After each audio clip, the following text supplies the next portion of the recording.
നമസ്കാരം. ഈ വാർത്താ ദിനത്തിൽ ഇതുവരെയുള്ള വാർത്തകൾ സമഗ്രമായി പ്രേക്ഷകരെ അറിയിക്കുന്ന പ്രൈം ടൈം ന്യൂസ് ആരംഭിക്കുന്നു. ഞാൻ അനുജ. എല്ലാ പ്രേക്ഷകർക്കും പ്രൈം ടൈം ന്യൂസിലേക്ക് സ്വാഗതം. ആദ്യ വാർത്തയിലേക്ക്. കോഴിക്കോട് മെഡിക്കൽ കോളേജിൽ ഗുരുതര ചികിത്സാ പിഴവ്.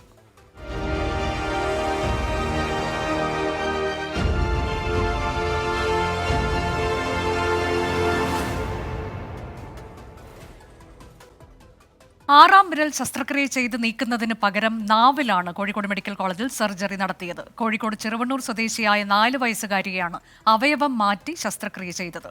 സംഭവത്തിൽ ആരോഗ്യമന്ത്രി വീണ ജോർജ് റിപ്പോർട്ട് തേടി. ആരോഗ്യമേഖലയിൽ കേരളം ആർജിച്ച നേട്ടം LDF സർക്കാർ ഇല്ലാതാക്കിയെന്ന് പ്രതിപക്ഷ നേതാവ് VD സതീശൻ വിമർശിച്ചു. ഇന്നലെയാണ് ചെറുവണ്ണൂർ സ്വദേശിയായ 4 വയസ്സുകാരിയെ ആശുപത്രിയിൽ പ്രവേശിപ്പിച്ചത്. ഇന്ന് രാവിലെ ശസ്ത്രക്രിയ കഴിഞ്ഞ് വാർഡിലേക്ക് എത്തിച്ചപ്പോഴാണ് ചികിത്സാ പിഴവ് ഉണ്ടായെന്ന് അറിയുന്നത്. നാവിനടിയിൽ പഞ്ഞു കണ്ടതോടെ കൈയുടെ കെട്ടഴിച്ചു നോക്കി. ആറാം വിരൽ അതുപോലെ തന്നെയുണ്ട്. വിവരം ഡോക്ടറെ അറിയിച്ചതോടെയാണ് വീണ്ടും ശസ്ത്രക്രിയ നടത്തി കൈവിരൽ നീക്കം ചെയ്തത്. ഡോക്ടർ മാപ്പ് പറഞ്ഞതോടെ പരാതിയിൽ നിന്നും കുടുംബം പിന്മാറിയിരുന്നു. എന്നാൽ ഭാവിയിൽ കുട്ടിക്ക് ആരോഗ്യ പ്രശ്നങ്ങൾ ഉണ്ടാകുമെന്ന ഭയത്താൽ സൂപ്രണ്ടിനും പോലീസിനും പരാതി നൽകുകയായിരുന്നു. ഇത് കൈക്ക് ഒരു വിരൽ ഒരു ആറ് വിരലുണ്ട് കുട്ടീൻ്റെ കൈക്ക്. അപ്പോൾ 2-3 ദിവസം മുന്നേ ഇവിടെ കോളേജിൽ വന്ന് കാണിച്ചതാണ്. അപ്പോൾ സ്കാനിങ്ങും ഇതൊക്കെ എടുത്തതാണ്. അപ്പോൾ ഇന്ന് രാവിലെ ഓപ്പറേഷത്തിന് വരാൻ വേണ്ടി പറഞ്ഞതാണ്. ഓപ്പറേഷൻ രാവിലെ വന്ന് അപ്പം കുട്ടിയുടെ പേര് വിളിച്ചപ്പോൾ അകത്തേക്ക് പോയതാണ്. ഓപ്പറേഷൻ തിയേറ്ററിനുള്ളിലേക്ക് പോയതാണ്. പോയി ഇങ്ങോട്ട് വരുമ്പോൾ കുട്ടീൻ്റെ നാവിൻ്റെ അവിടെ ചോര കണ്ട്.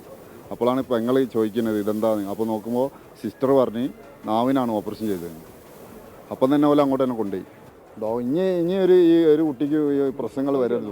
ഇപ്പോൾ നമ്മളിപ്പോൾ നാവിലായല്ലേ വയറിനോ കാണിച്ചാൽ വലിയ പ്രശ്നമല്ലേ. കുഞ്ഞിന്റെ നാക്കിലെ ബുദ്ധിമുട്ട് പരിഹരിക്കാനാണ് ആദ്യം ശ്രമിച്ചതെന്നും വിവരം മറച്ചുവെച്ചതിലുള്ള തെറ്റ് മനസ്സിലാക്കുന്നുവെന്നുമാണ് ഡോക്ടറുടെ വിശദീകരണം. സംഭവത്തിൽ ആരോഗ്യമന്ത്രി വീണ ജോർജ് റിപ്പോർട്ട് തേടി.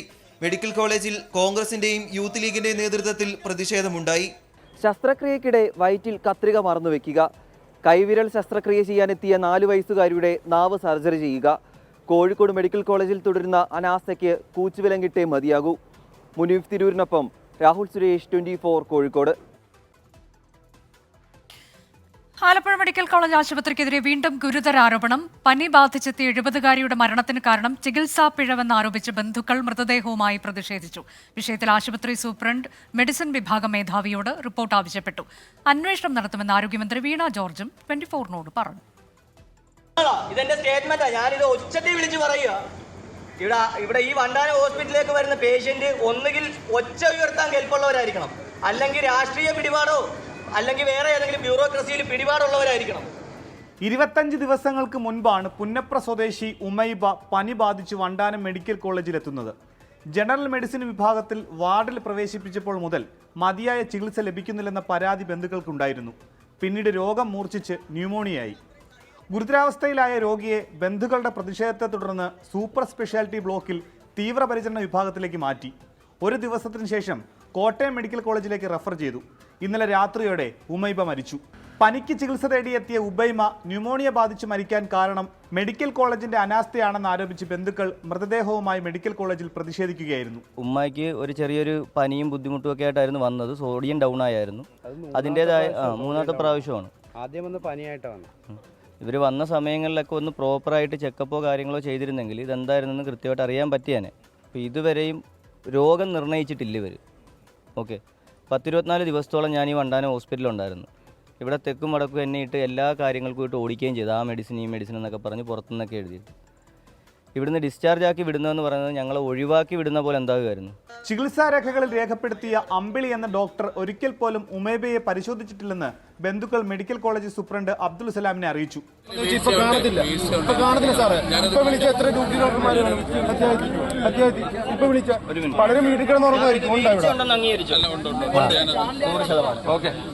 അന്വേഷണം നടത്താമെന്ന സൂപ്രണ്ടിന്റെ ഉറപ്പിന്മേലാണ് മണിക്കൂറുകൾ നീണ്ട പ്രതിഷേധം പുലർച്ചെയോടെ അവസാനിപ്പിച്ചത്.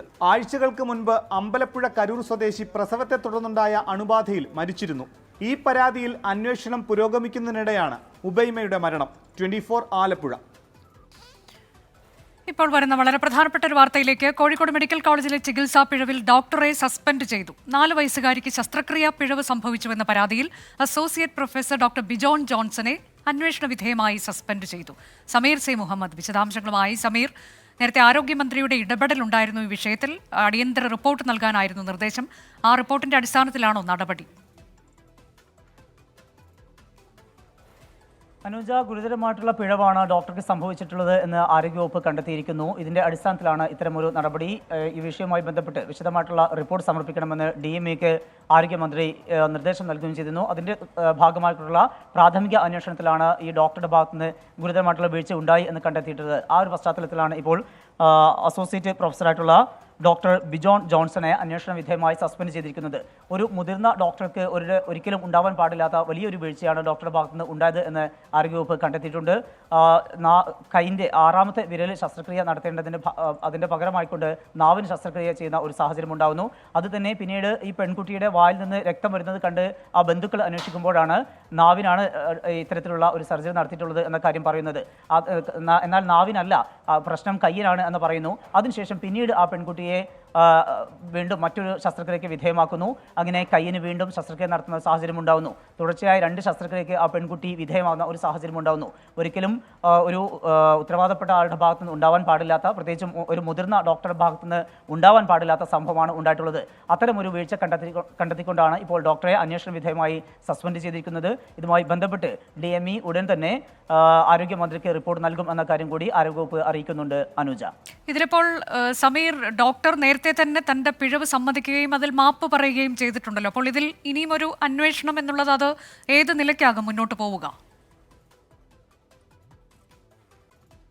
ധാർമ്മികപരമായി അതിൻ്റെ ഒരു ഉത്തരവാദിത്വം ഏറ്റെടുത്തുകൊണ്ട് കുടുംബത്തോട് ഡോക്ടർ മാപ്പ് പറഞ്ഞിരുന്നു. തെറ്റുപറ്റി എന്ന കാര്യം ഒരു കുറ്റസമ്മതത്തോടു കൂടെ ആ കുടുംബത്തോട് പറഞ്ഞിരുന്നു. പക്ഷേ ഇത്രമാത്രം വലിയ ഒരു സംഭവം അല്ലെങ്കിൽ വലിയൊരു രീതിയിലുള്ള ഒരു വീഴ്ചയാണ് എന്ന് ആ കുടുംബത്തിനും പിന്നീടാണ് ബോധ്യപ്പെടുന്നത്. അതിൻ്റെ അടിസ്ഥാനത്തിൽ അത് വാർത്തയാകുകയും വലിയ രീതിയിൽ ചർച്ചയാവുകയും ചെയ്തതോടുകൂടിയാണ് നിയമ നടപടി സ്വീകരിക്കും എന്ന കാര്യം കൂടി ഈ കുടുംബം വ്യക്തമാക്കിയത്. ആ ഒരു പശ്ചാത്തലത്തിൽ അവർ നിയമ നടപടി സ്വീകരിച്ചു തുടങ്ങിയിട്ടുമുണ്ട്. ആരോഗ്യവകുപ്പിനും അതുപോലെ തന്നെ പോലീസിനും പരാതി നൽകും എന്ന കാര്യമാണ് അവരുടെ കുടുംബം അറിയിച്ചിട്ടുള്ളത്. അതിൻ്റെ ഭാഗമായിക്കൊണ്ടാണ് ഇതിൻ്റെ തുടർ നടപടി ആ കുടുംബം നീങ്ങുന്നത്. ആ ഒരു പശ്ചാത്തലത്തിൽ സ്വാഭാവികമായും ഈ ധാർമ്മിക ഉത്തരവാദിത്തം ഏറ്റെടുത്ത് മാപ്പ് പറഞ്ഞാൽ തീരുന്ന ഒരു വിഷയമല്ല. മാത്രമല്ല, ഏറ്റവും പ്രധാനപ്പെട്ട ഒരു കാര്യം, പൊതുജനങ്ങൾ ഏറെ ആശ്രയിക്കുന്ന കോഴിക്കോട് മെഡിക്കൽ കോളേജിൽ നിന്ന് ഗുരുതരമായിട്ടുള്ള ഒരു വീഴ്ച ഉണ്ടാകുന്നു. ആ ഒരു പശ്ചാത്തലം നിലനിൽക്കുന്നു. ഇതോടൊപ്പം തന്നെയാണ് ആ പെൺകുട്ടിക്ക് ഇനി ഏതെങ്കിലും വിധത്തിൽ ഭാവിയിൽ വലിയ ബുദ്ധിമുട്ടുകളോ മറ്റോ ഉണ്ടാവുകയാണ് എങ്കിൽ അത്തരമൊരു സാഹചര്യം, അതിൻ്റെ നഷ്ടപരിഹാരം ഉൾപ്പെടെയുള്ള വിഷയങ്ങൾ കൂടി നിലനിൽക്കുന്നു. ഒപ്പം തന്നെ സമൂഹത്തിൽ ഒരിക്കലും ഉണ്ടാവാൻ പാടില്ലാത്ത ഈ ഒരു പ്രവൃത്തി, ഇനി ഇത് ഈ ഒരു ഗുരുതരമായിട്ടുള്ള വീഴ്ച അത് ഇനി ആവർത്തിക്കാൻ പാടില്ല എന്നുള്ള ഒരു കർശനമായിട്ടുള്ള ഒരു ആവശ്യം കൂടി ഈ കുടുംബം മുന്നോട്ട് വയ്ക്കുന്നു. അതിൻ്റെ ഭാഗമായിക്കൊണ്ടാണ് കുടുംബം നിയമപരമായിട്ട് മുന്നോട്ട് പോകുന്നത്. എന്തായാലും ഇപ്പോൾ ആരോഗ്യവകുപ്പിൻ്റെ വകുപ്പ് തല നടപടി ഈ ഡോക്ടർക്കെതിരെ ആരംഭിച്ചിട്ടുണ്ട്. ഡോക്ടറെ സസ്പെൻഡ് ചെയ്തിരിക്കുന്നു. അനുജ, കോഴിക്കോട് മെഡിക്കൽ കോളേജിലെ ചികിത്സാ പിഴവിലാണ് പിഴവ് വരുത്തിയ ഡോക്ടറെ സസ്പെൻഡ് ചെയ്തിരിക്കുന്നത്. Associate professor doctor Bijon Johnson ആണ് അന്വേഷണ വിധേയമായി ഇപ്പോൾ സസ്പെൻഡ് ചെയ്യപ്പെട്ടത്. അടിയന്തര നടപടി സ്വീകരിക്കണമെന്ന് ആരോഗ്യമന്ത്രി നേരത്തെ നിർദ്ദേശം നൽകിയിരുന്നു. അടുത്ത വാർത്ത, രാഹുൽ പി ഗോപാൽ ജർമ്മനിയിലേക്ക് കടന്നതായി സൂചന.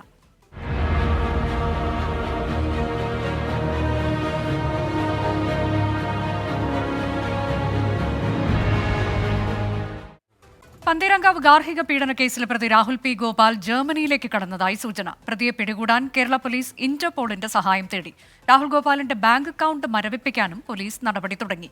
രാഹുലിന്റെ മാതാവിന്റെയും സഹോദരിയുടെയും മൊഴി പോലീസ് ഉടൻ രേഖപ്പെടുത്തും. ബംഗളൂരു വഴി സിംഗപ്പൂരിലെത്തിയ രാഹുൽ ജർമ്മനിയിലേക്ക് കടന്നതായാണ് ഏറ്റവും ഒടുവിൽ പോലീസിന് ലഭിച്ച വിവരം. ഇതോടെ അന്വേഷണം രാജ്യത്തിന് പുറത്തേക്ക് വ്യാപിപ്പിക്കാനാണ് പോലീസ് തീരുമാനം. പ്രതിയെ പിടികൂടുന്നതിനായി CBI വഴി ഇന്റർപോളിന്റെ സഹായം തേടാൻ നീക്കം തുടങ്ങി. രാഹുലിന്റെ ബാങ്ക് അക്കൗണ്ട് മരവിപ്പിക്കാനുള്ള നടപടിയും പോലീസ് ആരംഭിച്ചു. പെൺകുട്ടിയുടെയും കുടുംബത്തിന്റെയും മൊഴികളുടെ അടിസ്ഥാനത്തിൽ കൂടുതൽ പേരെ പ്രതി ചേർക്കാനാണ് പോലീസ് നീക്കം. പോലീസ് അന്വേഷണത്തിൽ തൃപ്തിയുണ്ടെന്നും മാപ്പല്ല നീതിയാണ് വേണ്ടതെന്നും പെൺകുട്ടിയുടെ കുടുംബം. മാപ്പ് ചോദിച്ചതിൽ കാര്യമില്ല. കാരണം എന്ന് വെച്ചാൽ അത്രയും ക്രൂരമായിട്ടുള്ളൊരു മർദ്ദനമല്ലേ. കേവലം ഒരടിയോ അല്ലെങ്കിൽ ഒരു പിച്ചോ അല്ലല്ലോ. ഇത് വധിക്കാൻ വേണ്ടി ആണല്ലോ ഇത്തരത്തിലുള്ള ക്രൂരമർദ്ദനം ചെയ്തത്. അതിൽ മാപ്പ് ചോദിച്ചതുകൊണ്ട് യാതൊരു അർത്ഥമില്ല. സംഭവത്തിൽ ഗവർണർ റിപ്പോർട്ട് തേടി.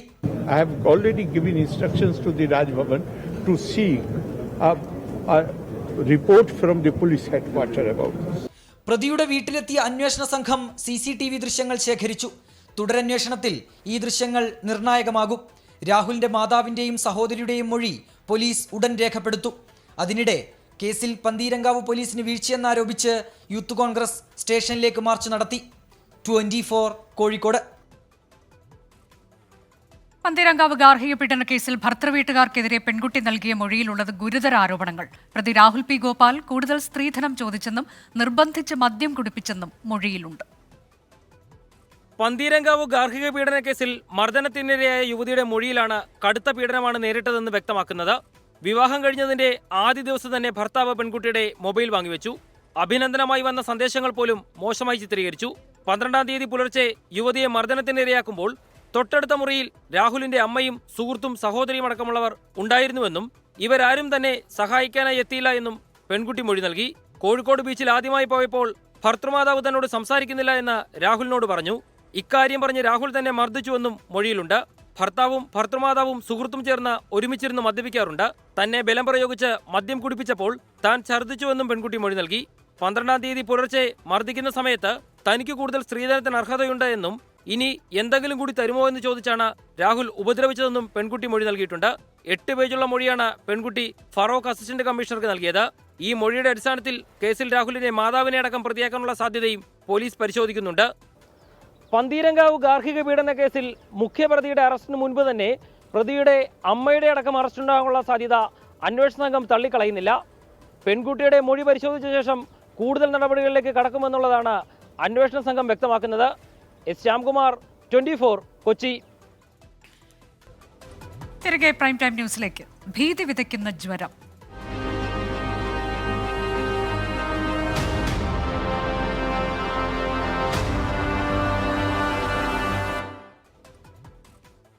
അത്യപൂർവ രോഗമായ അമീബിക് മസ്തിഷ്ക ജ്വരം ബാധിച്ച മലപ്പുറം സ്വദേശിയായ 5 വയസ്സുകാരിയുടെ നില അതീവ ഗുരുതരമായി തുടരുന്നു. വിദഗ്ധ ചികിത്സയ്ക്കായി 6 പേരടങ്ങുന്ന മെഡിക്കൽ ബോർഡ് രൂപീകരിച്ചു. നിരീക്ഷണത്തിൽ കഴിയുന്ന 4 കുട്ടികളുടെ പരിശോധനാ ഫലം നെഗറ്റീവാണ്. കഴിഞ്ഞ 2 ദിവസമായി കുട്ടിയുടെ നില ഗുരുതരമായി തുടരുകയാണ്. ഇന്ന് രാവിലെ ആരോഗ്യനിലയിൽ അല്പം പുരോഗതിയുണ്ടായിരുന്നു. എന്നാൽ വീണ്ടും പഴയ നിലയിലായി. ഇതോടെയാണ് വിദഗ്ധ ഡോക്ടേഴ്സിനെ ഉൾപ്പെടുത്തി 6 പേരടങ്ങുന്ന മെഡിക്കൽ ബോർഡ് രൂപീകരിച്ചത്. നിലവിൽ ചികിത്സ നൽകുന്നത് ഈ സംഘത്തിന്റെ നേതൃത്വത്തിലാണ്. വെന്റിലേറ്ററിന്റെ സഹായത്തോടെയാണ് ജീവൻ നിലനിർത്തുന്നത്. രോഗത്തിന് കൃത്യമായ മരുന്നില്ല എന്നതാണ് പ്രതിസന്ധി. ഒരു കൂട്ടം മരുന്നുകളുടെ മിശ്രിതമാണ് ഈ അപൂർവ രോഗത്തിന് നൽകുന്നത്. ഇവ വിദേശത്തു നിന്ന് എത്തിക്കാനുള്ള ശ്രമം തുടരുകയാണ്. രോഗലക്ഷണങ്ങളെ തുടർന്ന് നിരീക്ഷണത്തിൽ കഴിയുകയായിരുന്ന 4 കുട്ടികളുടെ ഫലം നെഗറ്റീവാണ്. നിലവിൽ ഇവർക്ക് കൂടുതൽ പരിശോധന നടത്തേണ്ടതില്ലെന്ന് മാതൃശിശു ആരോഗ്യ വിഭാഗം സൂപ്രണ്ട് അറിയിച്ചു. രോഗം ബാധിച്ച സാഹചര്യത്തിൽ കടലുണ്ടിപ്പുഴയുടെ മൂന്തിയൂർ ഭാഗത്ത് ഇറങ്ങുന്നതിന് വിലക്കുണ്ട്. പ്രദേശത്ത് ബോധവത്കരണവും തുടരുകയാണ്. 24 കോഴിക്കോട്.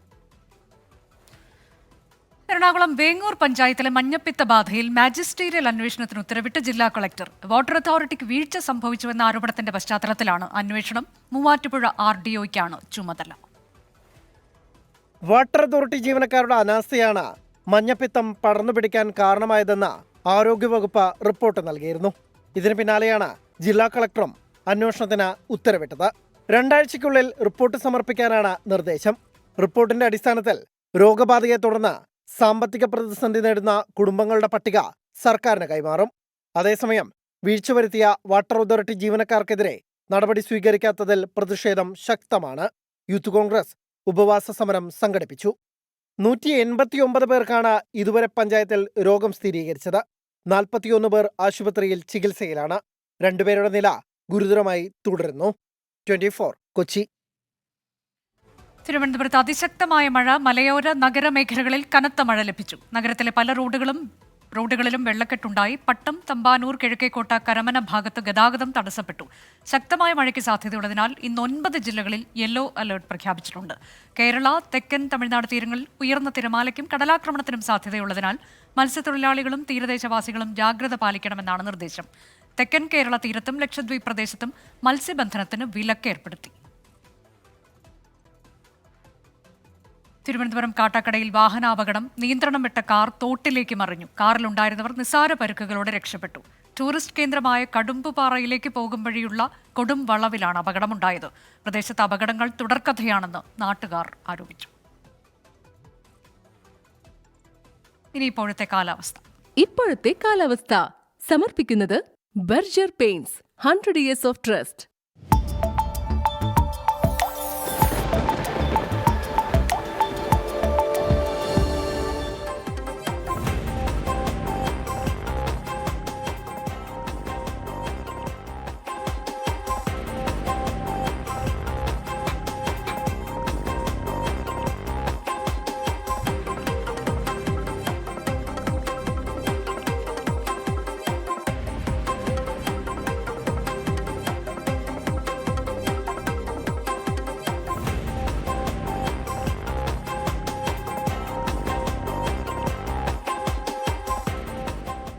തിരികെ പ്രൈം ടൈം ന്യൂസിലേക്ക്. ഓപ്പറേഷൻ ആഗിന്റെ ഭാഗമായി സംസ്ഥാനത്ത് ഇതുവരെ അറസ്റ്റിലായത് 243 ക്രിമിനൽ കേസ് പ്രതികൾ. 5 പേർക്കെതിരെ കാപ്പ ചുമത്തി. ഗുരുതര കുറ്റകൃത്യങ്ങളിൽ ഏർപ്പെട്ട 53 പേരെ കരുതൽ തടങ്കലിലാക്കി. ഓപ്പറേഷൻ ആഗ് വിലയിരുത്താൻ പ്രത്യേക യോഗം ചേർന്നു. ഷഫീദ് റാവുത്തർ വിശദാംശങ്ങളുമായി. ഷഫീദ്, ഇന്നലെ മുതലാണ് വിവിധ ഇടങ്ങളിൽ തലസ്ഥാനത്തുൾപ്പെടെ വിവിധ ജില്ലകളിൽ വ്യാപക പരിശോധന തുടങ്ങിയത്. ഇപ്പോൾ അതിന്റെ നടപടികൾ എപ്രകാരമാണ് ഇതുവരെ ഉണ്ടായിട്ടുള്ളതെന്നതാണ്. അനുജ, നമുക്കറിയാവുന്ന പോലെ തന്നെ സംസ്ഥാനത്ത് ഗുണ്ടാക്രമണ സംഭവങ്ങൾ വർദ്ധിച്ച പശ്ചാത്തലത്തിലായിരുന്നു പോലീസ് വീണ്ടും ഓപ്പറേഷൻ ആഗുമായി രംഗത്തെത്തിയത്. ഇന്നലെ പുലർച്ചെ മുതൽ ഏതാണ്ട് രാത്രി വരെ പോലീസ് സംസ്ഥാനത്തിന്റെ വിവിധ ഭാഗങ്ങളിൽ ഗുണ്ടകൾക്ക് വേണ്ടി തിരച്ചിലടക്കമുള്ള കാര്യങ്ങൾ നടത്തി. ഇതിൽ 90 പേർക്കെതിരെ, അതായത് ഈ കുറ്റകൃത്യങ്ങളിൽ ഏർപ്പെട്ട 90 പേർക്കെതിരെയും വാറണ്ട് കേസിൽ പ്രതികളായ 153 പേർക്കെതിരെയും അറസ്റ്റ് ഉൾപ്പെടെയുള്ള നിയമ നടപടികൾ സ്വീകരിച്ചിട്ടുണ്ട്. 53 പേരെയാണ് കരുതൽ തടങ്കലിലാക്കിയത്. 5 പേർക്കെതിരെ കാപ്പ നിയമപ്രകാരം നടപടിയെടുക്കുകയും ചെയ്തു. ഈ സ്പെഷ്യൽ ഡ്രൈവുമായി ബന്ധപ്പെട്ട കാര്യങ്ങൾ വിലയിരുത്താൻ പോലീസ് ആസ്ഥാനത്ത് സംസ്ഥാന പോലീസ് മേധാവിയുടെ അധ്യക്ഷതയിൽ ഉന്നത ഉദ്യോഗസ്ഥരുടെ ഒരു യോഗം ചേർന്നു. സമാധാന അന്തരീക്ഷം തകർക്കുന്നവർക്കെതിരെ ശക്തമായ നടപടി സ്വീകരിക്കാൻ യോഗത്തിൽ DGP നിർദ്ദേശം നൽകിയിട്ടുണ്ട്. സോണൽ ഐജിമാരും റേഞ്ച് DIGമാരും ഉൾപ്പെടെയുള്ള പോലീസുകാരാണ് പങ്കെടുത്തത്. സ്ത്രീകൾക്കും കുട്ടികൾക്കുമെതിരെയുള്ള അതിക്രമങ്ങളിൽ അടിയന്തര നിയമ നടപടി വേണം. മാത്രമല്ല, ഗുരുതര കുറ്റകൃത്യങ്ങളുമായി ബന്ധപ്പെട്ടെടുക്കുന്ന കേസുകളിലും സെൻസേഷണൽ കേസുകളിലും ജില്ലാ പോലീസ് മേധാവിമാർ വ്യക്തിപരമായി ശ്രദ്ധ പതിപ്പിക്കണം. ഇത്തരം കേസുകളിൽ പ്രതികളെ പിടികൂടുന്നതിന് കൃത്യമായ ഇടവേളകളിൽ അവലോകന യോഗങ്ങൾ ചേരണം. കൂടാതെ മറ്റൊരു പ്രധാനപ്പെട്ട കാര്യം, സാമൂഹ്യ മാധ്യമങ്ങളിലൂടെയും അല്ലാതെയും മയക്കുമരുന്ന് വിൽക്കുന്നവർക്കും അവ ഉപയോഗിക്കുന്നവർക്കുമെതിരെ ശക്തമായ നടപടി സ്വീകരിക്കണമെന്നും സംശയകരമായ ഇടപെടൽ നടത്തുന്നവരുടെ സൈബർ ഇടങ്ങൾ പോലീസ് നിരീക്ഷണത്തിലാക്കണമെന്നും ഇന്ന് DGP നിർദ്ദേശം നൽകി. കൂടാതെ ലോക്സഭാ തെരഞ്ഞെടുപ്പ് ഫലം വരുന്ന ദിവസം സംസ്ഥാനത്ത് പഴുതടച്ച സുരക്ഷ ഉറപ്പാക്കണമെന്നും ക്രമസമാധാന അന്തരീക്ഷം ഉറപ്പുവരുത്തണമെന്നും DGP യോഗത്തിൽ നിർദ്ദേശം നൽകി. ഓപ്പറേഷൻ ആഗിന്റെ ഭാഗമായി ഉണ്ടായ നടപടിയുടെ വിവരങ്ങളാണ് ഷഫീദ് റാവുത്തർ നൽകിയത്. ഇനി അടുത്ത വാർത്ത. ഇന്ത്യ സഖ്യത്തെ കടന്നാക്രമിച്ച് മോദി. ICL FinCorp 24 ഇലക്ഷൻ സമർപ്പിക്കുന്നത് ICL FinCorp, the intelligent choice. Powered by Asset, responsibly yours. Plaza Premium Gold, the universe's finest ice cream. In association with Durashine Roof and Wall Sheets, ഒരു ടാറ്റ BlueScope സ്റ്റീൽ ഉൽപ്പന്നം. ACCA CMA CA പഠിച്ച് ജയിക്കാനുള്ള ശരിയായ മാർഗം. Elance 0% പണിക്കൂലി, 100% സന്തോഷം. Al Muqtadir Jewelry Group, India, UAE. MGM Group of Institutions.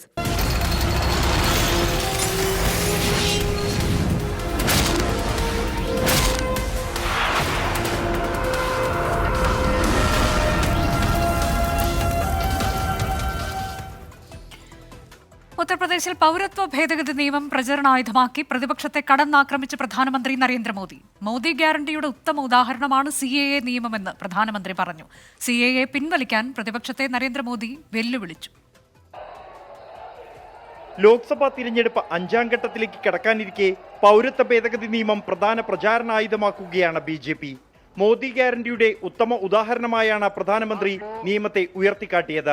CAA നിയമമനുസരിച്ച് പൗരത്വ സർട്ടിഫിക്കറ്റുകൾ വിതരണം ചെയ്തതായി അസംഗഡിലെ റാലിയിൽ പ്രധാനമന്ത്രി. ഇന്ത്യ സഖ്യം CAAയുടെ പേരിൽ കള്ളം പ്രചരിപ്പിച്ച് രാജ്യത്ത് കലാപത്തിന് തീ കൊളുത്താൻ ശ്രമിച്ചുവെന്നാരോപിച്ച പ്രധാനമന്ത്രി CAA പിൻവലിക്കാൻ പ്രതിപക്ഷത്തെ വെല്ലുവിളിച്ചു. कश्मीर में फिर से आर्टिकल 370 लगा देंगे. ये CAA का जो कानून मोदी ने बनाया है उसको रद्द कर देंगे. മാസങ്ങൾക്കകം ബംഗാൾ മുതൽ പഞ്ചാബ് വരെ ആയിരക്കണക്കിന് അഭയാർത്ഥികൾക്ക് പൗരത്വം നൽകുമെന്നും പ്രധാനമന്ത്രി പ്രഖ്യാപിച്ചു. BJPയാണ് അയോധ്യയിൽ രാമക്ഷേത്രം യാഥാർത്ഥ്യമാക്കിയത്. കോടതി വിധി അവഗണിച്ച് രാമക്ഷേത്രം പൂട്ടാൻ കോൺഗ്രസ് ആഗ്രഹിക്കുന്നു. രാംലല്ലയെ വീണ്ടും ടെന്റിലേക്ക് മാറ്റാനാണ് നീക്കമെന്നും മോദി ആരോപിച്ചു. ഇന്ത്യ സഖ്യം സർക്കാർ രൂപീകരിച്ചാൽ ജനങ്ങളുടെ സ്വത്തുക്കൾ തങ്ങളുടെ വോട്ട് ബാങ്കിന് വിതരണം ചെയ്യുമെന്ന ആരോപണം പ്രധാനമന്ത്രി ആവർത്തിച്ചു. 3 ഘട്ടങ്ങളിലായി 41 സീറ്റുകളിൽ തെരഞ്ഞെടുപ്പ് പൂർത്തിയാകാനുള്ള ഉത്തർപ്രദേശിൽ വരും ദിവസങ്ങളിൽ കൂടുതൽ ശ്രദ്ധ കേന്ദ്രീകരിക്കാനാണ് BJPയുടെ തീരുമാനം. 24 ഡൽഹി. ഇന്നത്തെ മറ്റു ചില വാർത്തകൾ ചുരുക്കത്തിൽ. BJP വീണ്ടും അധികാരത്തിലെത്തിയാൽ രാജ്യത്തെ SC ST OBC സംവരണം ഇല്ലാതാക്കുമെന്ന് ഡൽഹി മുഖ്യമന്ത്രി അരവിന്ദ് കെജ്രിവാൾ. യോഗി ആദിത്യനാഥിനെ മുഖ്യമന്ത്രി സ്ഥാനത്ത് നിന്ന് പ്രധാനമന്ത്രി മാറ്റുമെന്നും കെജ്രിവാൾ. മദ്യനയ അഴിമതി കേസിൽ ഡൽഹി മുഖ്യമന്ത്രി കെജ്രിവാളിന് പ്രത്യേക പരിഗണന നൽകിയെന്ന EDയുടെ വാദം നിഷേധിച്ച് സുപ്രീംകോടതി. കെജ്രിവാളിന് ജാമ്യം നൽകിയത് അസാധാരണ നടപടിയല്ലെന്ന് സുപ്രീംകോടതി വ്യക്തമാക്കി. അറസ്റ്റിന് ശേഷം തെളിവ് ശേഖരിക്കുന്നത് ശരിയായ നടപടിയല്ലെന്ന് കോടതി. ഇഡിക്ക് സുപ്രീംകോടതിയിൽ തിരിച്ചടി. കോടതി സമൻസ് പ്രകാരം ഹാജരായ പ്രതിയെ PMLA പ്രകാരം ഇഡിക്ക് അറസ്റ്റ് ചെയ്യാൻ കഴിയില്ലെന്ന് സുപ്രീംകോടതി. പ്രത്യേക കോടതിയുടെ അനുവാദത്തോടെ മാത്രമേ അറസ്റ്റ് ചെയ്യാൻ കഴിയൂവെന്ന് നിരീക്ഷണം. പാലക്കാട് ജില്ലാ അതോറിറ്റി പൈപ്പിടാൻ കുഴിച്ച കുഴിയിൽ ബൈക്ക് വീണ് 65-കാരന് ദാരുണാന്ത്യം. വടക്കന്തറ സ്വദേശി സുധാകരനാണ് മരിച്ചത്. 3 മാസമായി പ്രദേശവാസികൾ മൂടാൻ ആവശ്യപ്പെടുന്ന കുഴിയിലാണ് സുധാകരൻ അപകടത്തിൽപ്പെട്ടത്. Kasaragod Karadka agriculturist welfare cooperative സൊസൈറ്റിയിൽ നിന്ന് പണം തട്ടിയ കേസിൽ സെക്രട്ടറി K. രതീശന്റെ സഹായികളായ 3 പേർ പിടിയിൽ. ബംഗളൂരുവിൽ നിന്ന് കസ്റ്റഡിയിലെടുത്ത ഇവരെ ചോദ്യം ചെയ്ത ശേഷം അറസ്റ്റ് രേഖപ്പെടുത്തുകയായിരുന്നു. തട്ടിപ്പ് തുകയിൽ 44 ലക്ഷം രൂപ ബഷീറിന്റെ അക്കൗണ്ടിലേക്കാണ് മാറ്റിയത്. പ്രൈം ടൈം ന്യൂസ് അവസാനിച്ചു. ഇന്ന് സംഭവിച്ചതുമായി പ്രവിത ലക്ഷ്മി. നമസ്കാരം.